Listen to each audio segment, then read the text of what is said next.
Hola a tothom! Avui ens submergim en un dels exàmens que més respecte imposa la prova d'Història de la Filosofia, de la selectivitat aquí, a Catalunya.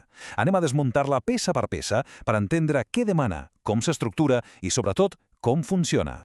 Aquí tenim el nostre pla de vol per avui. Repassarem 6 punts clau, des de l'objectiu de la prova fins al secret per entendre-la de veritat. Som-hi! Vinga, comencem pel principi. La primera pregunta és la més important. Què es busca avaluar amb aquest examen? I la resposta, us ho avanço, va molt més enllà de memoritzar noms i teories. Exacte. La clau és que la prova no vol saber només què se sap, sinó com es pensa. Vol veure si s'és capaç de raonar, d'analitzar, de criticar. En resum, busca competències, no només coneixements de memòria. D'acord. Un cop entès l'objectiu, anem a la part pràctica. Com està muntat l'examen? Doncs se basa en 3 exercicis que s'han de fer obligatòriament. Aquests 3 exercicis van, diguem-ne, en progressió. Es comença analitzant un text, després s'apliquen uns conceptes a un cas pràctic i, finalment, es demana una valoració crítica. Cada exercici posa a prova una habilitat diferent. I aquí ve una de les parts més importants a tenir en compte, la flexibilitat. Hi ha 2 opcions, la A i la B, cadascuna amb el seu propi text i les seves preguntes per als exercicis 1 i 3. Però atenció, perquè es poden barrejar. Es pot fer l'exercici 1 de l'opció A i l'exercici 3 de la B, per exemple. L'exercici 2, en canvi, és el mateix per a tothom. Anem ara al primer exercici, que és el que té més pes, l'anàlisi de text. Està dividit en 3 preguntes que van del més general al més concret. Aquestes són les 3 parts. Primer, una visió general. Després, un zoom als conceptes clau. I, finalment, una anàlisi profunda d'una frase concreta. És un procés per anar desgranant el text. La primera tasca, doncs, és demostrar que s'ha entès el moll de l'os del text. Quina és la idea central i com s'argumenta?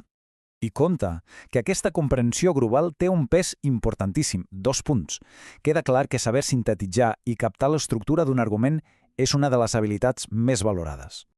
Després de la visió general, toca anar al detall. Aquí es demana explicar què volen dir un parell de conceptes clau del text. Cal definir-los en el context de l'autor. Aquesta pregunta val un punt. Potser sembla poc, però aquí és on es demostra la precisió. Entendre el vocabulari específic d'un filòsof és la base per poder entendre'l bé. I arribem a la pregunta estrella d'aquest primer exercici. Aquí ja no n'hi ha prou amb entendre el text, sinó que cal connectar una frase concreta amb tot el sistema de pensament de l'autor. 3 punts. És la pregunta amb més puntuació de tot l'examen. Aquí és on cal demostrar un coneixement profund, que es domina l'autor més enllà del fragment. Sens dubte, és la pregunta que pot marcar la diferència. Molt bé, un cop superada l'anàlisi de text, passem al segon exercici. Aquí el repte és diferent. Es tracta de posar en pràctica la filosofia.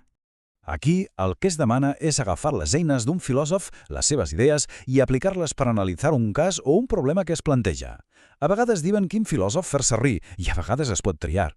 Aquesta part val 2 punts, i és que no n'hi ha prou amb saber-se la teoria. També cal demostrar que aquesta teoria serveix per pensar el món, per analitzar problemes reals. I ja arribem a l'últim escaló, l'exercici final. Aquí el focus canvia un altre cop. Ja no es tracta d'analitzar o aplicar, sinó de construir un argument propi. L'objectiu és clar, cal posicionar-se. Es presenta una afirmació filosòfica i cal argumentar si s'hi està d'acord o no. I sobretot, per què? Es tracta de justificar la pròpia opinió amb raons. Aquesta habilitat per crear un discurs propi i defensar-lo es valora amb 2 punts. Al final, això és el cor de la filosofia, pensar per un mateix i ser capaç de defensar-lo amb arguments sòlids. Doncs ja hem vist totes les parts de l'examen. Ara bé, si haguéssim de resumir-ho tot en una sola idea, quina seria la clau per entendre aquesta prova? És exactament això. Aquesta frase ho diu tot. No és una prova per veure qui té més memòria, sinó per veure qui té més habilitats per pensar filosòficament. I aquestes habilitats, aquestes competències, es demostren a través del pensament d'aquests 7 autors clau. Per això és tan important entendre la seva filosofia d'una manera global, i no només els textos concrets que entren a l'examen. En el fons, tot aquest examen és una preparació per dialogar amb les grans preguntes de la història del pensament. I això ens deixa a una última reflexió. De totes les preguntes que ens podem fer, quina és, realment, la pregunta fonamental?